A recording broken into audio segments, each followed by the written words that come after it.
So you remove the stuff that is in your way, that is not helping towards the growth of any of these 5 areas. And once you clear that space, then you can start building what you actually want. And that's why you push yourself all these multiple goals with all areas of your life, because it's not just one area that you have to focus on. That's not your entire life. I'm sorry, there are many more aspects of your life. Let's say you're talking to somebody who didn't have the confidence that they want. They look at you and they're like, how do I do that? They're talking to you at the grocery store. They're talking to you everywhere. How are you able to do this, Alexandra? How can I become confident? Is it like a process of step 1, 2, 3? Like, what is it that we can do in order to become more confident? For one thing, you need to realize where you're not confident, but you also need to look at the other areas of your life, because if you have been fixating on the area where you're not confident and trying to make yourself confident when everything else in your life is in complete disarray, that's part of the problem. And you find yourself distractions that prevent you from addressing the elephant in the room. So I see usually with my patients and other people that there are 3 of the 5 important areas that they're really neglecting. And the 5 areas are health, spirituality, career, finances, and relationships. But usually what I see is a big discrepancy and neglect of health, money, habits, and education and discipline, and then the relationships go down the hill from there. Or you influence yourself, get yourself influenced from somebody who is not knowledgeable about your health, or you're following their horrible health habits, and then you're just as sick or sicker than they are. And then financially, you follow the poor advice of relatives, friends, people who are just as bad financially as you are, but you guys feed off each other, and then you wonder why you don't have money for this and that, or to do the proper education, or maintain your health properly, go to the gym, buy food that's healthy, and as opposed to horrible for your health. All these things are so connected. So, I mean, the method is very simple, and of course it takes more than just a 2-minute conversation at the store, but I basically, if it's a store conversation, I say I am extremely cautious of what I do in every area of my life, and I pursue it relentlessly, and I constantly improve all these 5 aspects. Nothing is out of my control. Everything is taken care of and nothing is neglected. That's the short answer. Wow. It's a lot to look at. So we've got relationships, career, finances, health, spirituality. We got these 5 key areas. Mm-hmm. How do we balance our actions in each of them? Should we focus on improving the one area that's holding the others back? Should we focus on the areas that are already strong? Where do we begin when it comes to those areas? We begin by recognizing that everything needs work. Everything. Everything needs work every day. So we don't strive for balance, we strive for abundance, because that's what pushes us forward. When you find the balance, you're a dead man or woman. But abundance is where it never stops in a good way. Okay.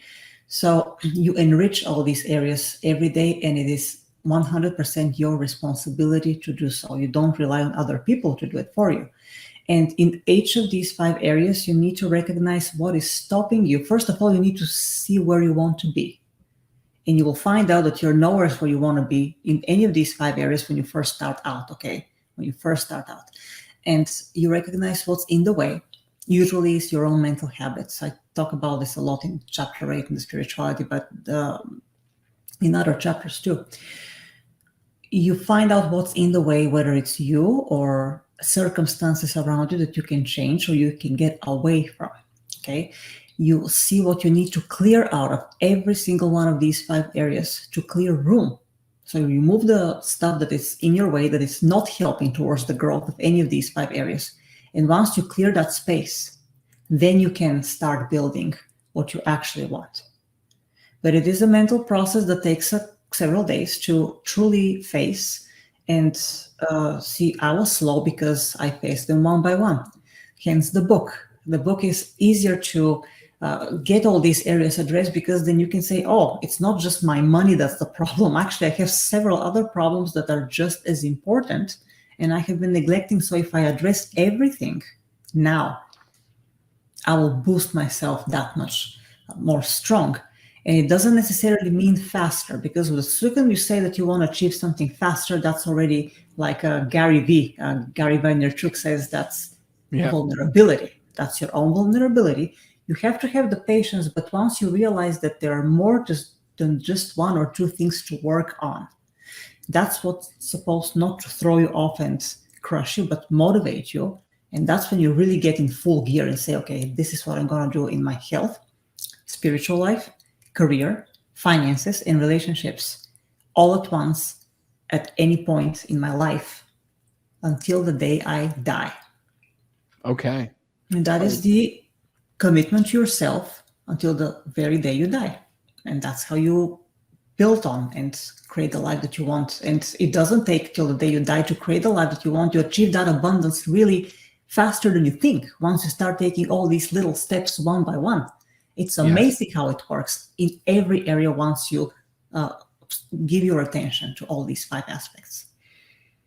Okay. So work on it all at once. Okay. So I'm just hearing an imaginary person over here who's saying, oh man, how am I going to work on all 5 of those areas all at once? I've got children, I've got my job, I've got all these different things that I do. I take care of this person or take care of my parents. Like, so now immediately the reasons why it's not possible start creeping in. So I want to confront maybe some of those reasons. But from what you're saying, it sounds like a really good place to start is to sit down or maybe stand up, go for a walk. Ground zero, the best place to start.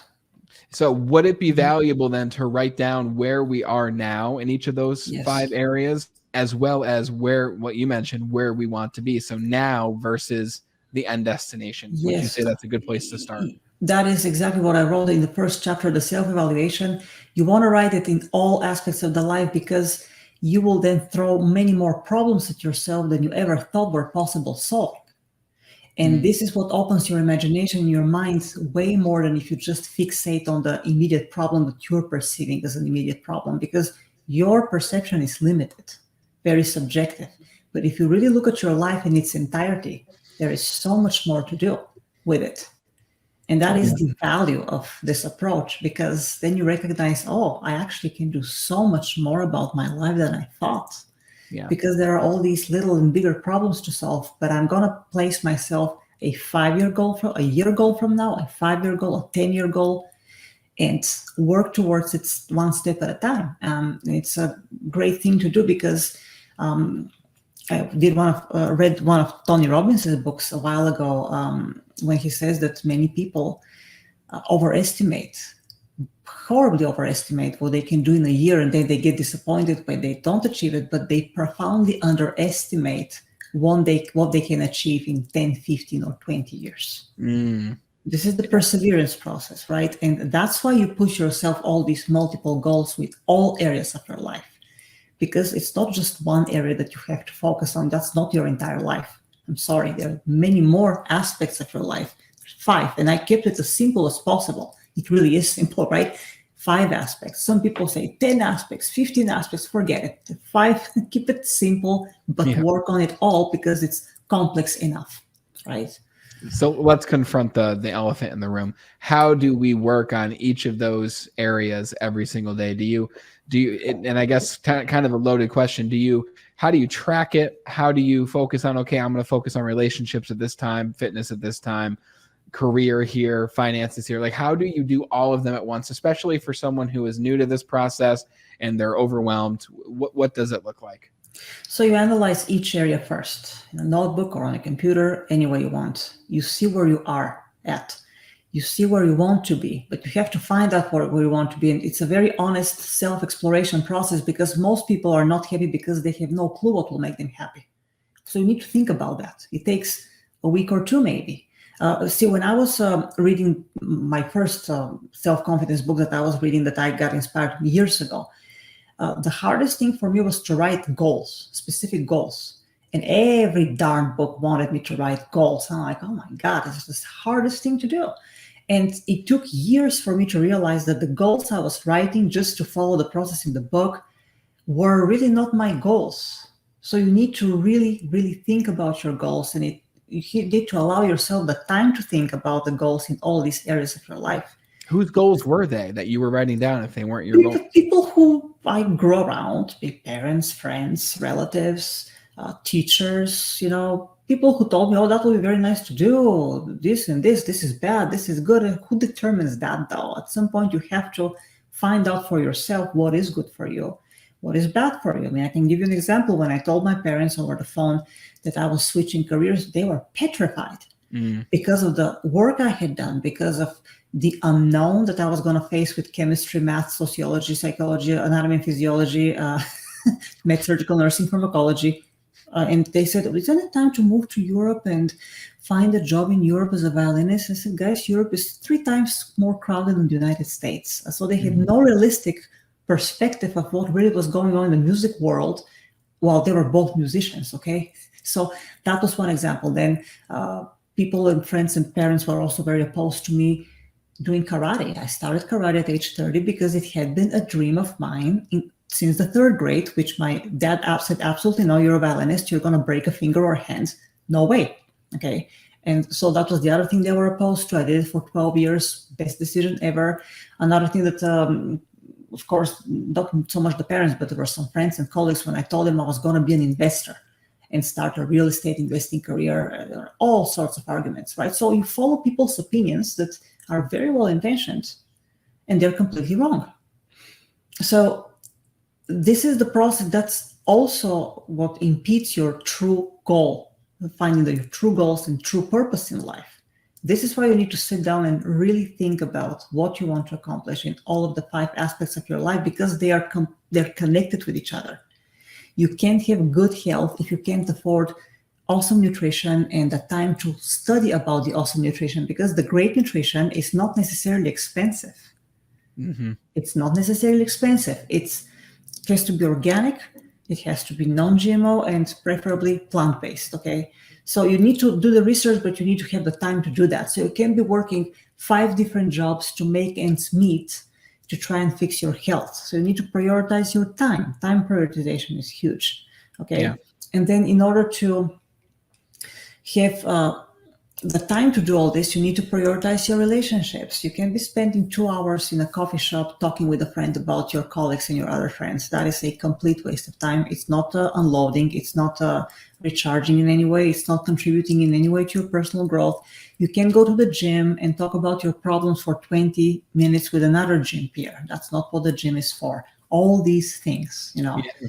So chaos in people's minds and actions. So this is what really the focus is on. That's how you find your goals, when you eliminate all that garbage from your mind and actions and daily activities. Then you find your true goals and start working on every single one of them. You mentioned when you're experiencing that fear and discomfort in general, which I'm assuming by you saying that discomfort and fear share a space with each other. Would you agree with that? 100%. Okay. So the beauty in that is that we've got opportunity in that discomfort. And so many of us are constantly seeking comfort, including myself. How do I make this bed more comfortable that we just slept on for the first time? Comfort in all ways, in a car seat, in relationship, in our body, just whatever it is, what we're eating. We're all seeking comfort, whether it's through drugs, alcohol. We're trying to subdue discomfort at some level. We're addicted or distracted typically. And, you know, there's great power in this biochemical experience we're having, whatever it is. If we can learn to use the energy, we don't want to make it go away. We want to learn to channel it and not transmute it, but transform it into power. Like fear is fuel. This adrenaline and excitement, even I'm experiencing being interviewed, and I've got to let you guys in on a little secret. My number one hidden fear, not so hidden, is the fear of public speaking, believe it or not. And I've done it hundreds of times. I'm doing it right now, and I'm nervously excited, but I'm using that energy as fuel to be even more pumped up for this conversation. That's right. I remember, man, I had a mentor when I first started delivering trainings to teams when I was in my early 20s, who said that if you're not feeling that discomfort, if you're not feeling that fear before you go on stage, before you go on a podcast, then something's wrong. Right? You're not going to perform nearly as well if you're not experiencing that fear. Just like I'm sure with you when it comes to motocross, before a race or before an event, I'm assuming that every single time, no matter how prepared you were, no matter where your skills were, what your skill level was, I'm assuming you felt fear and discomfort. And even those other people who are willing to put their life on the line in those competitions, I'm guessing through conversations with them, they all felt fear as well. Was that the case? Without a doubt. There's anytime I've stepped on stage, there's been a few times where I'm like, I'm going to rock this and I'm feeling fully in my power. And I'm certain that there were times I got on the motocross line and I was like ready to dominate, right? But there's still this little voice that comes in that can say, you're going to get paralyzed today on the start straight. I had that numerous times. Today's the day you're going to get hurt. And it's like, should we listen to that intuition, or is it really fear? And that's this delicate balance of tuning into, is it just the fear voice or the dark side, or is it an actual intuition? And I've learned that I've had to really lean into that little voice no matter what. It's there. And sometimes to my demise, no doubt.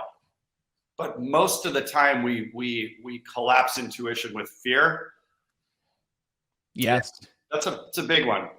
So I'm fascinated by you. Let me ask you a question. How old are you now? Almost 51. Next month I'm 51. You look fantastic, and your energy is fantastic. So I'm 29. Okay, so I ask this from the standpoint of, when you were 29 or 30, what did your vision look like then compared to what your vision is now? And I'll ask this as a loaded question of the lifestyle that you're living now. Was this something that you could even have imagined back then? Has it changed drastically? I'll let you take this in whatever direction you feel makes the most sense. That's a great question, dude. 29. Okay, 29, I was engaged and buying real estate and working my ass off building my real estate empire and partying my ass off too.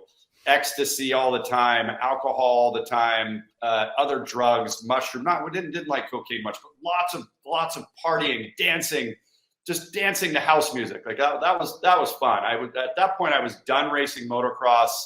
I had my life back because motocross was fully committed. I was all in. It was my absolute life for like 8 years. Totally committed. I oriented everything I possibly could so that I could race more, rest more, practice more, wrench on the bikes in the garage more, and I was free from that. So 29 meant I moved to Southern California, Orange County, Huntington Beach at 26.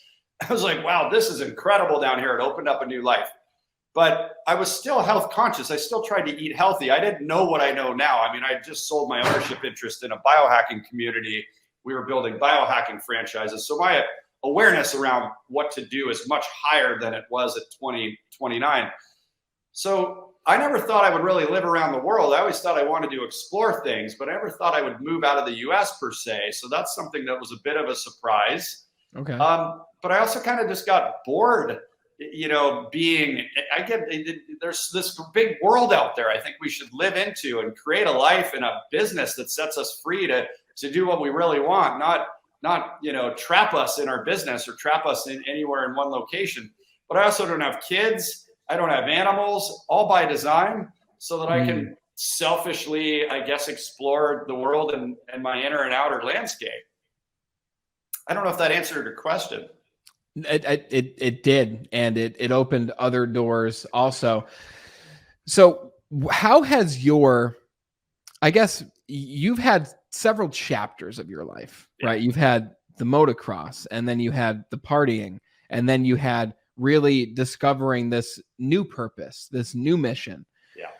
How do you go about reinventing yourself in those different chapters? And I found it fascinating too when I asked you, how do you maintain these practices in your daily life? And you came out and you said, well, right now I'm not necessarily doing that because you're in a transitional moment right now. So this is another transitional moment for you, which it's cool to have caught you in, because who knows what your life will look like moving forward from this point, right? Yeah. Similar to how it was, but different because you're in a new place, and we all know environment and geography can change how you do things. So in these chapters, right, when you're 26, moved to California, you did motocross, you're not doing it anymore. How did you reinvent yourself? Was there a fear of letting go of the identity that you once had? And how did you move through that fear to reinvent yourself into that next new chapter of you?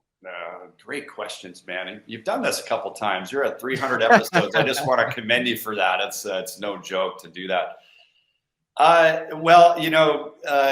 Being a motocrosser, a lot of what I'd learned and sort of programmed into myself was like, it's the #1 most physically demanding sport on the planet. Most websites will say that. I don't, but some will not, but it's incredibly difficult, incredibly challenging. And you just go until you can't. You got to push beyond that. It's, it's like, so I've taken that with me, and sometimes to my detriment, in the sense that push, charge, go for it, masculine energy sometimes gets really tiring. You feel really depleted. But to answer your question, I've taken that with me in any leap. Like the hashtags I use a lot are face your dragon, so face your fear, take the leap, break free. So we've got to lean in and just go for what we want, and even feel the fear and do it anyway. Fear is excitement without the breath. Like all these things are just leaning in. It's like, okay, I'm not breathing, and I'm feeling fear. Okay, do it anyway. And then you got to kind of build the plane as you're flying.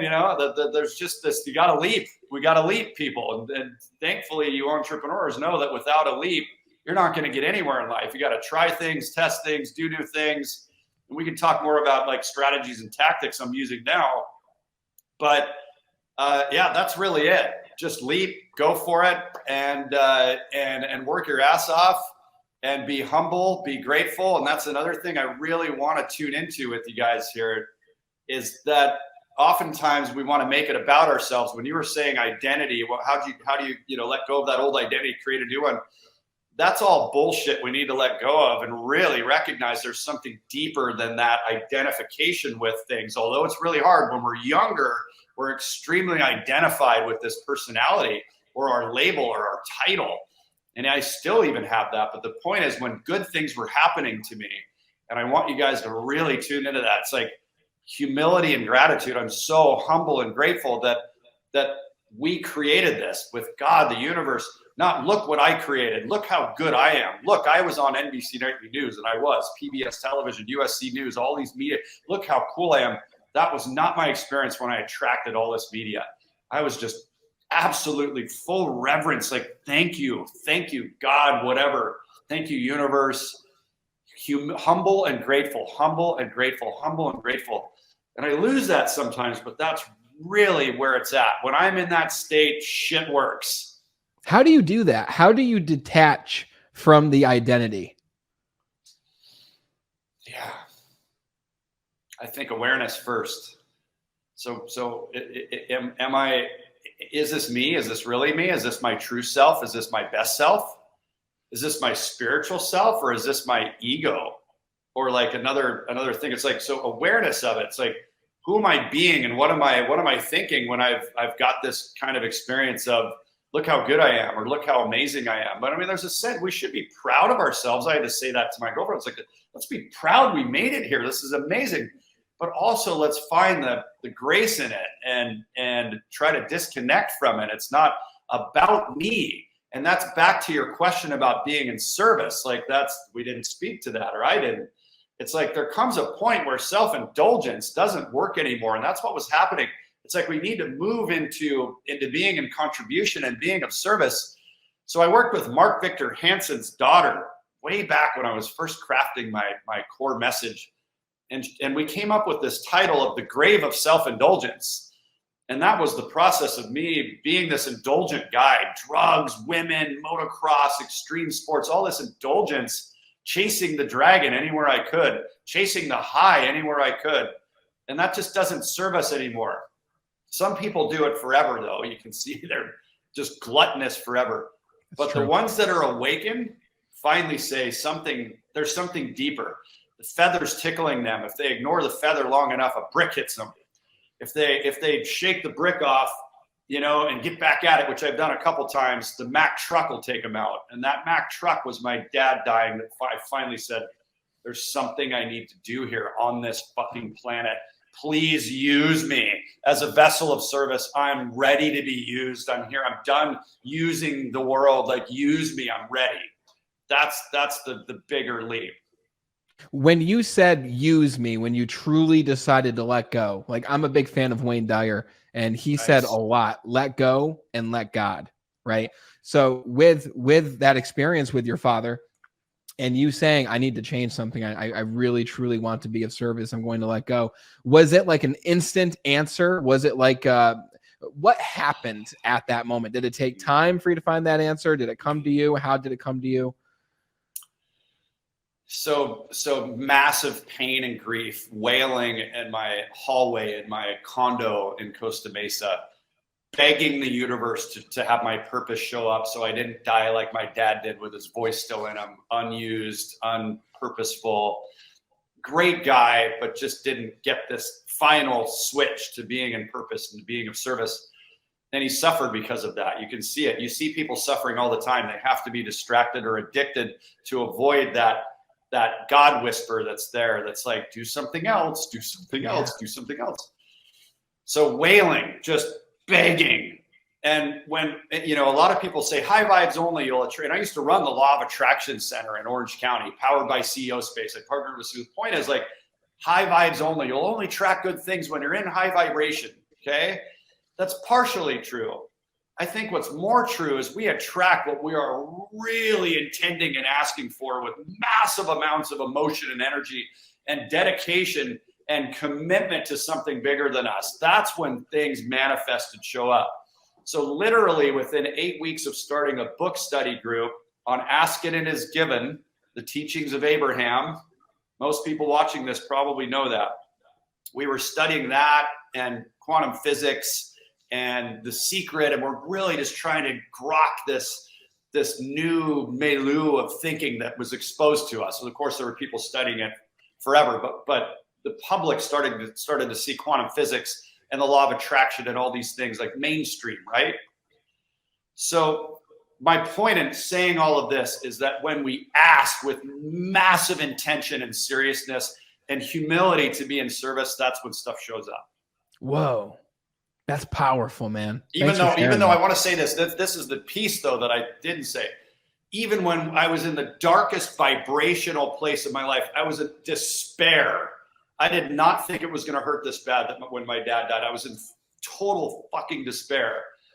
That was the lowest vibrational moment of my life, and I attracted my purpose. Everything showed up from that. So we don't always attract from high vibration. Like things don't always vibrate together and attract together. It's just not true. Our brain emitting this frequency, and I think of John Axelrad, my friend John, like that. That's when it happens. You talk a lot about self-sabotage specifically. So I'm curious because there's a lot of different topics you could talk about. You talk to people who are experts in all the areas of life. Why is this topic of self-sabotage something that you love to speak about? What's its meaning to you?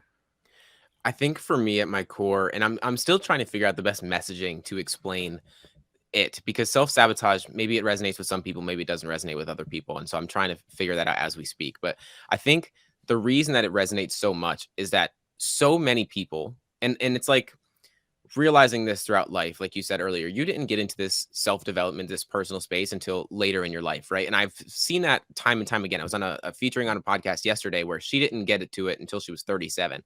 And it's like most people are going through their life sleeping, right? Not really being aware of the ways that they're getting in their own way, the things that they really like, the fears that they need to address. And just a lot of people are going through life in an unsettling place because they're unconsciously self-sabotaging. They're getting in their own way without even knowing it. They're playing small. They're playing to not lose rather than playing to win.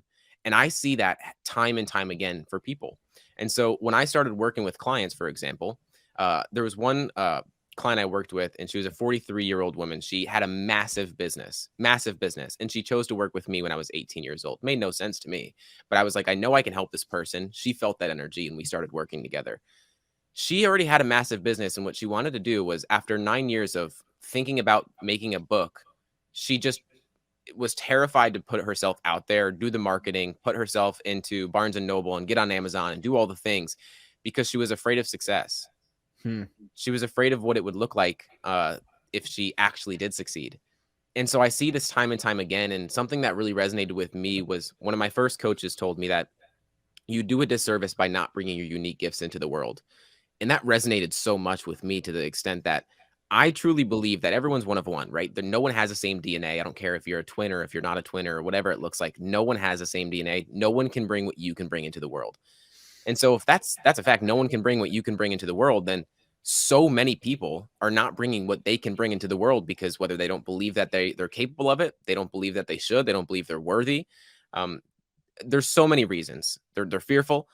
And so what I want to get down to the core is helping people bring out what they can bring into the world and actually pursue something that they really genuinely want to pursue. Step out of what they're comfortable with and step into the unknown, because your brain's going to try to revert back to what you do know. But if you're unsettled with what you do know, then something has to change. And sometimes that fear is just so paralyzing that we can never really make that change. Let me ask you this. I now understand that it doesn't matter how old you are, you can help people of any age. Oh, yeah. Although I didn't used to have that belief. When I joined the National Speaker Association, it was actually before I joined, I was just a guest at their Connecticut chapter meetings, because that's the chapter closest to us. And I was in there, I'm dressed in a full suit and tie, and I'm the youngest guy in the room. Everyone else is in their 50s, 60s, even up from there. Mm-hmm. And I'm like, oh my God, who am I to be in this room? Like, these people, I have nothing in common. At least I thought I have nothing in common with them. Like, you know, what can I provide in value to them? Are they going to even want to talk to me? And I'm all nervous and anxious. And I've achieved some success in my life at this point. Like, I was doing very well in many different areas. I'm fit at this point. And I'm really asking, how can I grow this speaking business? How can I grow this podcast business? And I remember talking to one of the guys in the room who's in his 60s.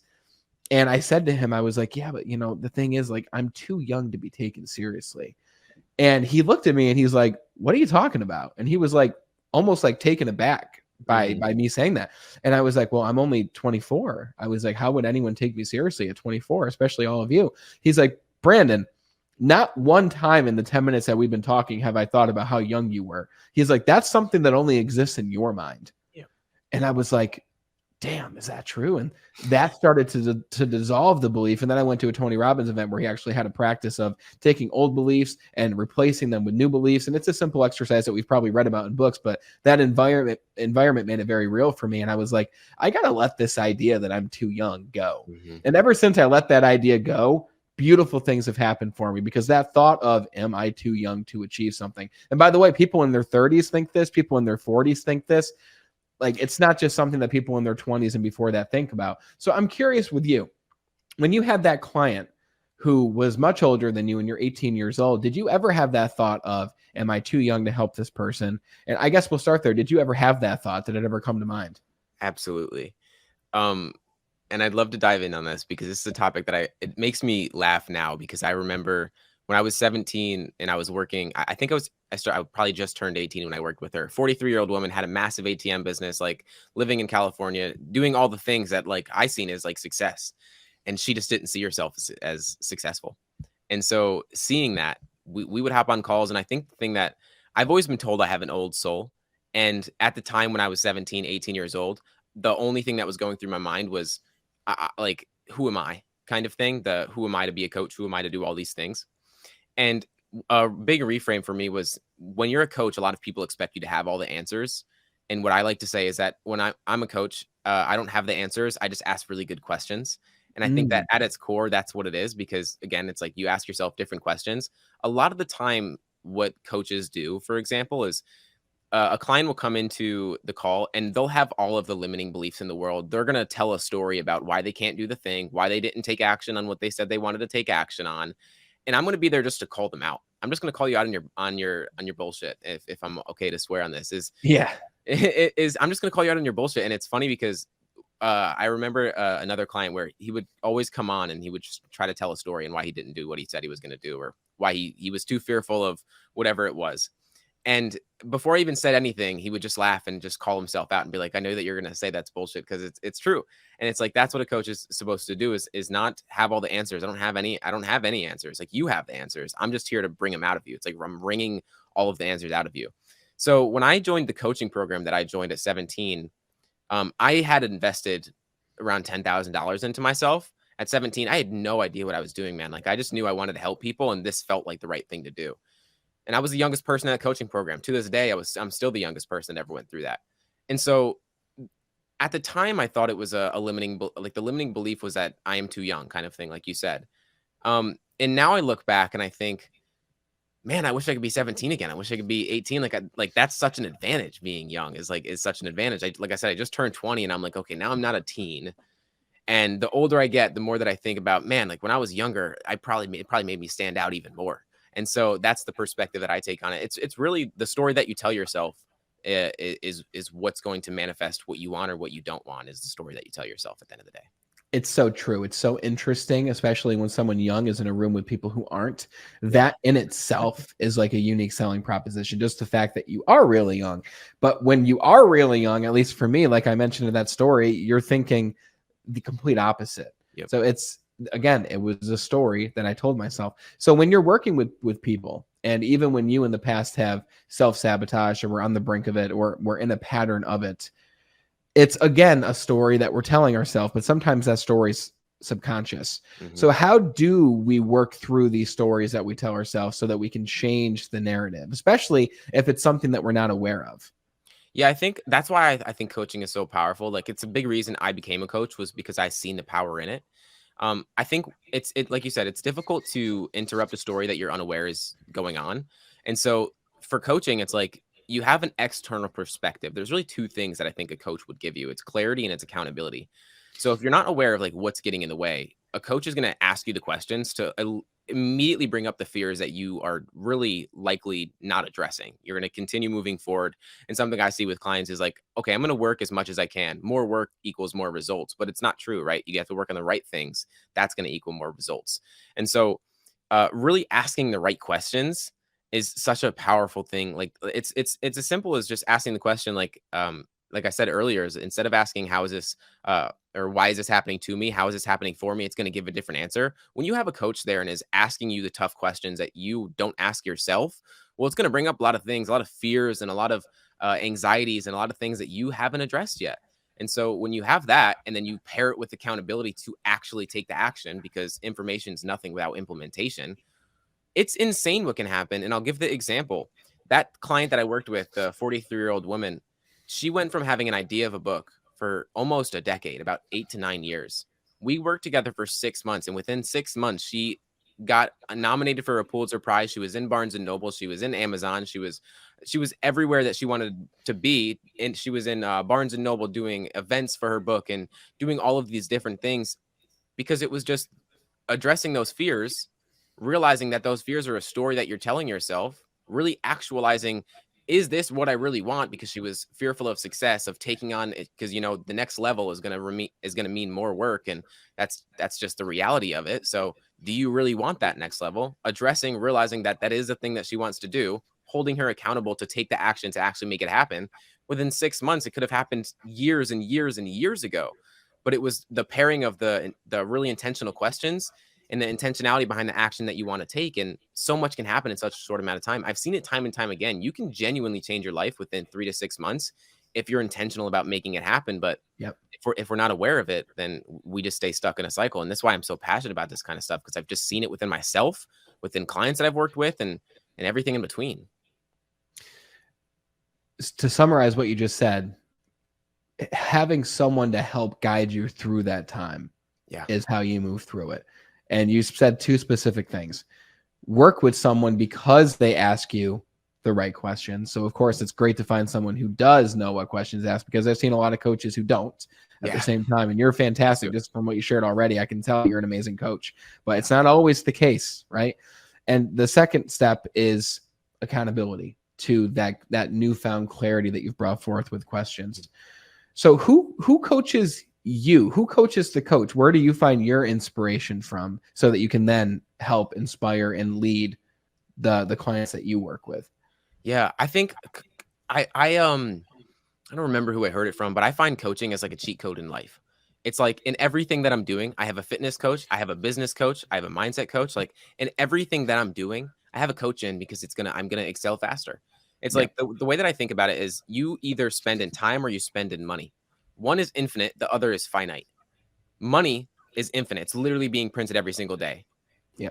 Your time is every single second you get older and you have less time. And so if I can spend the money and I can do it and I can have a shortcut to getting to where I want to go, well, that just seems like the obvious answer. But a lot of people have an attachment to money. They're afraid of spending money. They're afraid of investing into themselves.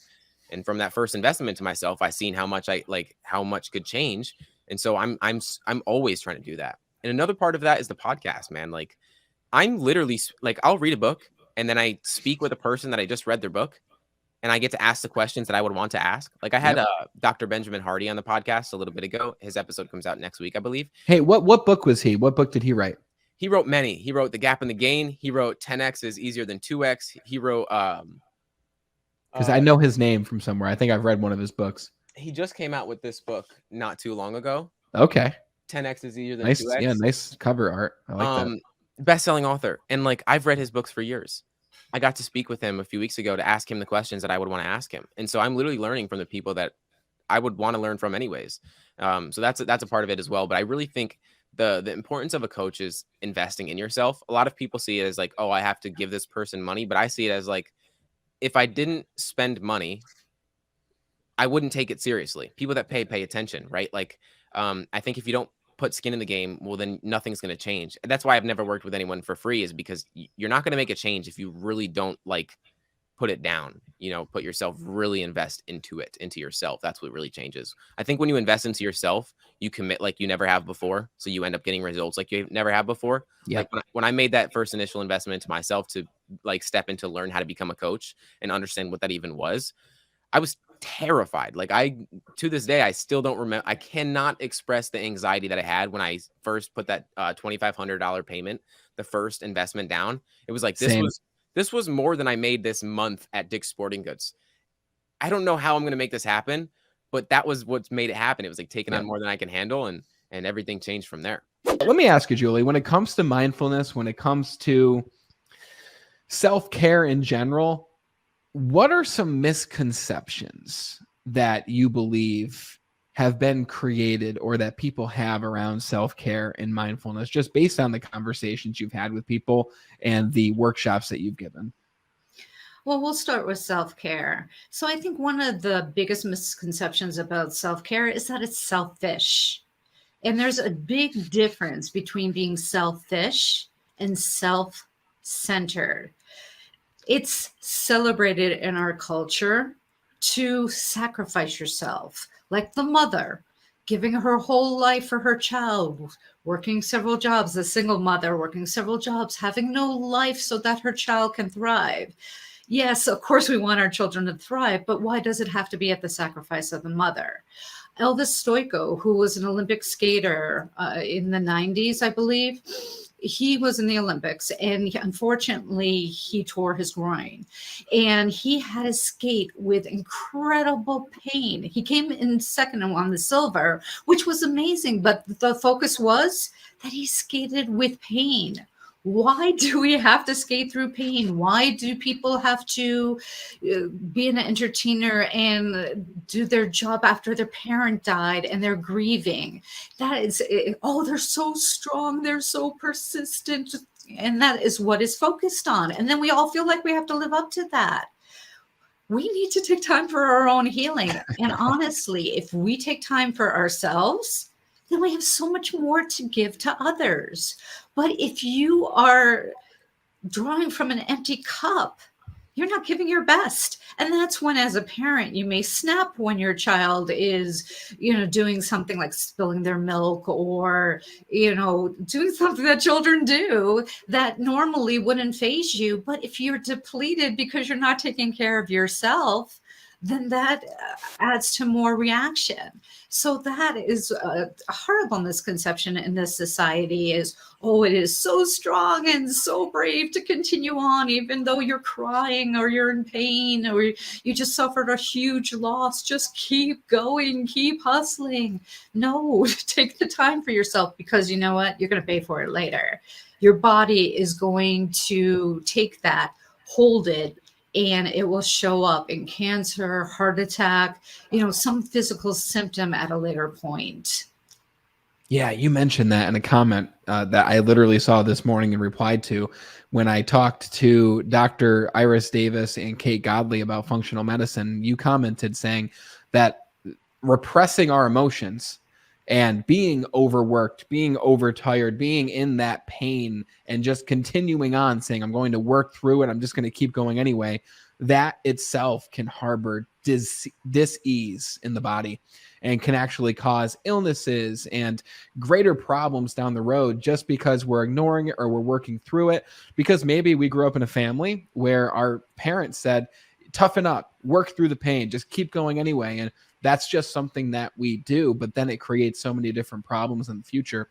So I'm curious to hear, when it comes to people who just heard what you said and they say, Julie, that sounds great. It sounds, I would love to incorporate more self-care into my life. I know I could use it.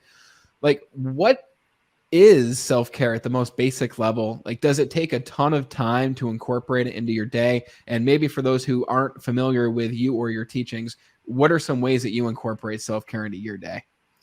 Yeah, so you can start small. There's a concept that I love that Toastmasters had in one of their magazines called snackifying. And I just love that term. So I stole it. So snackifying is just taking a little bit of time. And believe it or not, it only requires a little bit of time. So how I started was, my job was getting super stressful and I was miserable. So 5 minutes of meditation in the morning. That's all it took to help me learn how to respond, because it's the consistency of it, not the time you're devoting. 5 minutes a day to self-care is much more effective than 1 hour every 2 weeks. So snackify those habits. And for each person, it can look different. It could be a little bit of exercise in the morning, going out for a walk in nature, reading a positive book, journaling, listening to a positive song first thing in the morning that gets you dancing. There are so many different things that you can do that don't require a lot of time, because that's a very precious resource. And that's what stops a lot of people from habits. But there's great books out there like Atomic Habits by James Clear that talks about that. Just start, just trick your brain and say, I'm going to spend 1 minute. Everybody has 1 minute. Even with a newborn baby, you have 1 minute. It's true. So, just take that tiny bit of time. And what you're going to find is you're going to crave more. Over the last 3 years, which have been tough on everybody, I've needed more and more time for self-care. I've taken that time to step back and have more ritual, make sure, I do more Qigong every day, try to get some reading in. I need more of that self-care because the world is more stressful. And in order to be able to deal with it, I need to replenish myself more and more. But if it's overwhelming to you, start with one thing and start with 5 minutes a day. And then, if that doesn't work for you, try something else, but be consistent about it, because that is where the power lies, is in the consistency. Absolutely love that. So you named a couple really good ones here. And the point is, from what it sounds like, from what you're saying, is choose one to begin. Choose one thing on this list that Julie gave her. I'll give you a couple here too that I just looked up from the Montgomery Hospice Service here. They've got some self-care techniques on their website, but something as simple as a back massage that you can give yourself using one of those little back massage devices or machines. Maybe you go get a massage once a week at a professional masseuse, or reading a poem or writing a poem, listening to your favorite song, what you mentioned, Julie, journaling with some journal prompts, like 3 things you're grateful for, an object that's important to you, a time that made you laugh that you can revisit in your mind and truly go back to that place and be there again, a walk each day. Like for me, especially with a newborn, like you said, you have to make that time, right? So I think the number one thing that a newborn has taught me is not just how to be a parent, right? Which I'm learning every single day and every minute at this point, which is another whole experience. But if you want to do something, you truly have to make the time to do it. The time will not just be there. And I've learned more than ever to be more focused and mindful with the time that I do have. And I've been more structured in the sense that I'm planning what I want to do ahead of time. So I'll plan my self-care ahead of time now. I know that there are several things that make me feel much better. The main thing is the guitar. I've got 2 guitars in my living room. I can just go over and pick them up and grab them. I'll make a guitar video and post it to Facebook or YouTube, and people are like, wow, this was so cool. Do more of these. And it's like, I do these for me, right? I'll learn a song. I'll get it down, quote unquote, get it down as much as possible in my own style. And I'll post a video. And by doing that, it's like a release in itself. So I know these several things that I can go to that will make me feel better in any given moment. One is the guitar. The other is going to the gym. Even if I don't want to in the moment, I feel better afterwards. Sometimes even a nice warm shower with some good music playing can do it too. But choosing one and just beginning with that one has been super powerful. So those are some great tips. When it comes to those self-care routines and the concept of mindfulness, now, does mindfulness and self-care go together? Are they separate? What exactly do you mean when you speak about mindfulness? What does that word mean to you? Mindfulness is just staying in the present moment. So a lot of people, when they think of mindfulness, think of a monk sitting there for hours at a time meditating. No, mindfulness means you're just present, and you're practicing mindfulness every day, whether you realize it or not. When I'm at work and I'm concentrating on what I'm doing, that's mindfulness. When you're playing guitar, you're practicing mindfulness. When you're with your baby's forcing you to practice mindfulness, to stay in that moment. So we're all practicing mindfulness every day, whether we realize it or not. But what we want to do is when we start to observe those thoughts, and that's part of mindfulness, and we catch ourselves having thoughts of the past or the future, that's where we kind of want to say, okay, let's bring ourselves back, because that's where we all go. We're worried about the future. How am I going to pay this bill? What am I going to do? Where's the next job? What's my kid doing? All sorts of things. Our mind goes from thing to thing to thing to thing. And in Buddhism, that's called the monkey mind. And it's natural, and it's not something to shame ourselves for. It's a human protective mechanism. The human mind is always trying to protect us, and it's our friend. So, a lot of things that you listen to might be saying, oh, the ego's bad. It's not bad. It's just trying to protect you. But the ways it's trying to protect you aren't always the best ways. So it's about, living your life more in the here and now. And there's all sorts of ways to practice that. Yes, I'm a fan of meditation. It took me a long, long, long time to become a fan of meditation because it was hard for me, but it doesn't have to be just sitting there. There's great guided meditations. Insight Timer is a wonderful app that offers thousands of free meditations, guided music, nature sounds, but just taking a walk in nature is mindfulness. Playing your favorite instrument, going to the gym, playing sports, whatever lights you up and you are focused on it, that's mindfulness. You can Google and look up a bunch of different benefits that you get from practicing mindfulness and doing these techniques in order to train yourself to become more mindful and become even better at getting back to this present moment. Because there are stretches in my day that I'll realize, wow, like 4 hours just flew by and I wasn't present for any of it. It just happened. It was automatic. It was something that I did. And then in that moment of me realizing and becoming aware that those 4 hours flew by, I'll realize like, wow, I wasn't there the entire time, but in this moment I am here. And that moment that you are here is almost the most blissful moment of that day to that point, because now you're realizing this is the only moment that I have right now. Like those listening, this moment where you're listening to my voice and Julie's voice, this is the only moment that exists. The future doesn't exist. The past is over. All you have is right now. And in so many ways, that in itself is freeing, because if you're due on some bills in this present moment, you are okay. All is well in this present moment. And it gives you time to think, okay, well, what can I do moving forward in order to better my situation? But going back to that present moment in itself is very powerful. And like I said, you can look up different benefits on mindfulness. I'm curious to know from you, is there an unexpected benefit that mindfulness has created in your life, maybe in recent times? This isn't totally unexpected because I knew about it, but this is, for me, the most powerful benefit is being able to respond versus react.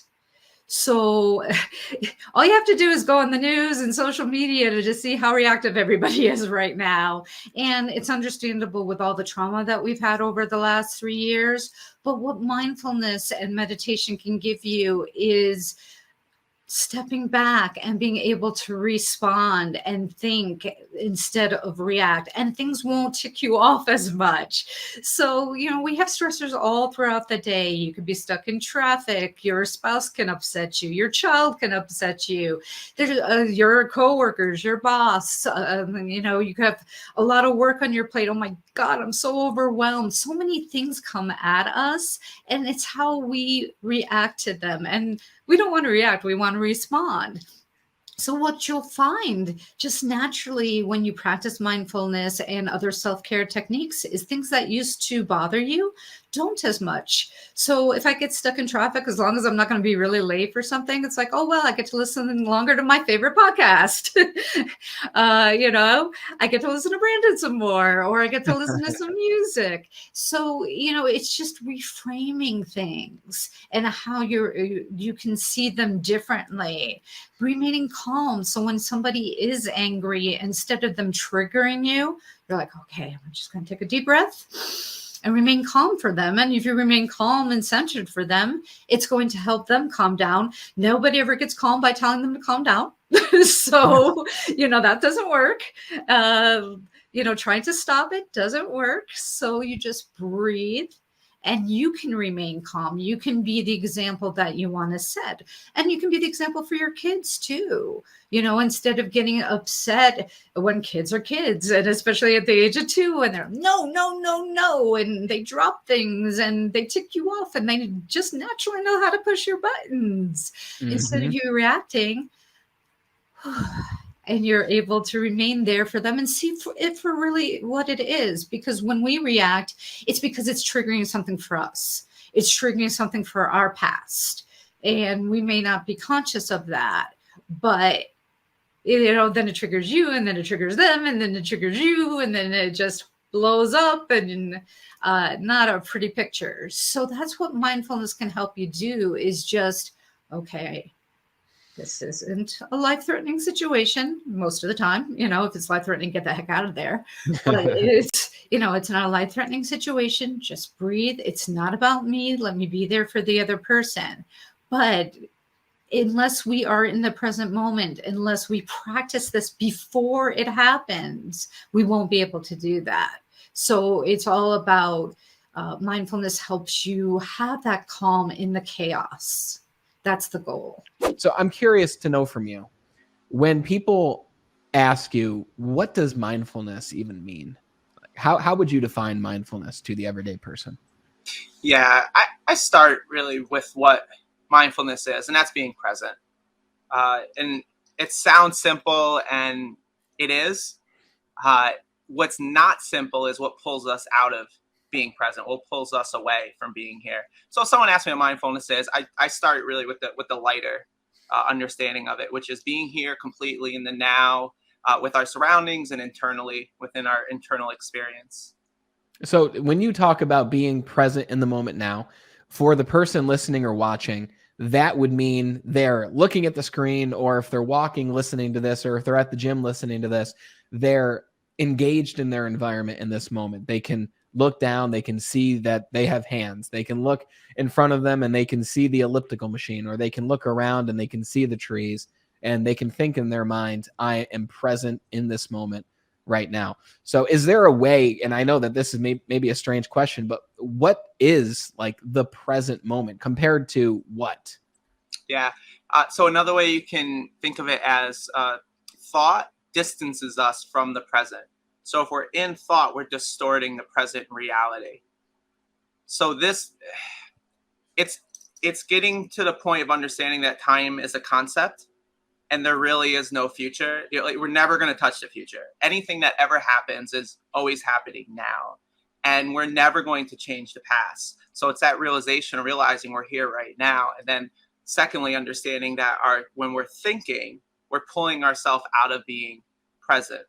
So it's having a complete awareness, which awareness being that sense, that noticing of everything that is now. And I know that's sounding redundant. However, it's a simple concept, yet there's such a complexity to it, it seems like, at least. And it's definitely been a journey for me to practice it and get here. And I'm still, I wouldn't put myself anywhere near, monks that have really mastered being here. So, but you're many steps ahead of the person in the previous version of yourself who didn't understand this idea of mindfulness. And I want to talk about your story, but we're in the moment now. Okay. Like, I'm here with you. I'm focused on this conversation with you. The people listening are focused on this as well as what they're doing. What is the value of being in the present moment? What is the value on not looking ahead or not looking into the past and thinking about what's already happened or what's going to happen? What's the value on being in this moment? Yeah. First and foremost, we feel better. There's no resistance because we're being with what is. So there's a pleasant experience. The second thing is it brings an increased clarity and focus to being with what is.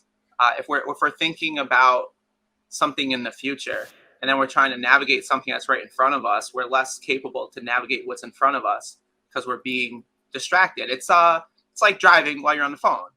You're not going to be as good as a driver if you're trying to multitask, which we can't literally do, while you're looking at the phone. So it's the same thing about probably one of the better analogies. You think of the vehicle in a car, distraction as the phone. Well, vehicle is our body, our system, and distraction is our thought. So it's like trying to navigate the present moment, drive your car while trying to search up something on your phone or read something on your phone. You're constantly looking back and forth. Got it. Yeah. So when we're in that present moment, what if the present moment for someone is a painful moment? What if someone just experienced a breakup? What if someone recently got let go of their job and now they're in the present moment and they're okay? So again, I think I'm answering my own question. Then the thoughts come in while they're on the couch or while they're doing whatever they're doing of, I'm alone, I'm jobless, I don't have much going on for me right now. Like, what if the present moment isn't an ideal moment, or does a non-ideal moment exist when you are truly living in the present? Great question. Mindfulness doesn't make problems go away. It gives us a clearer view to be with it. So first and foremost. The second thing, so you go through a breakup or you lose a job. It's also understanding, so this goes a little deeper in my coaching, understanding what's actually possible. For example, emotions. We think a breakup needs to take us, hours, days, weeks, months, years to get over, which is not true. It's a resistance to us actually processing and accepting what has happened. So we start living in a past, resisting what is. And a natural emotion only lasts about 90 seconds. Anything other than that, we are adding fuel to the fire within our own thoughts, within our own resistance of it.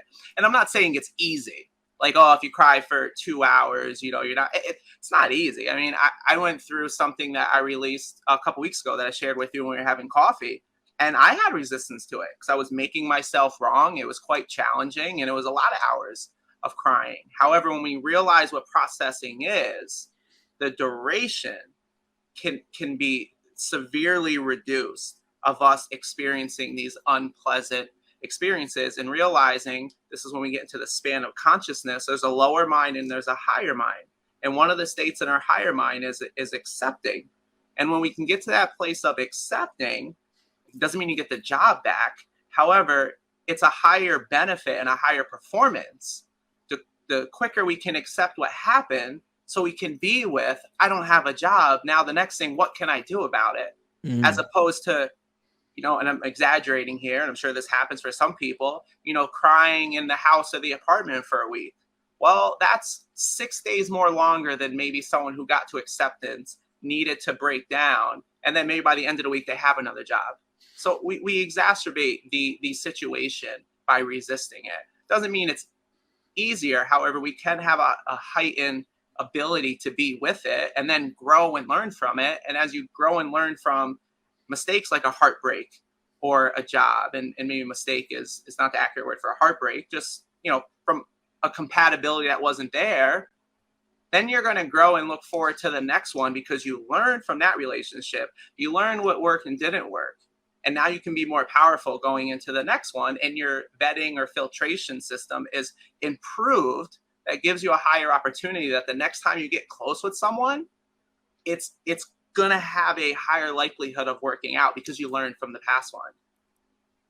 Yeah. Did that answer your question? Yeah, in a very great way. I mean, it's very empowering to recognize.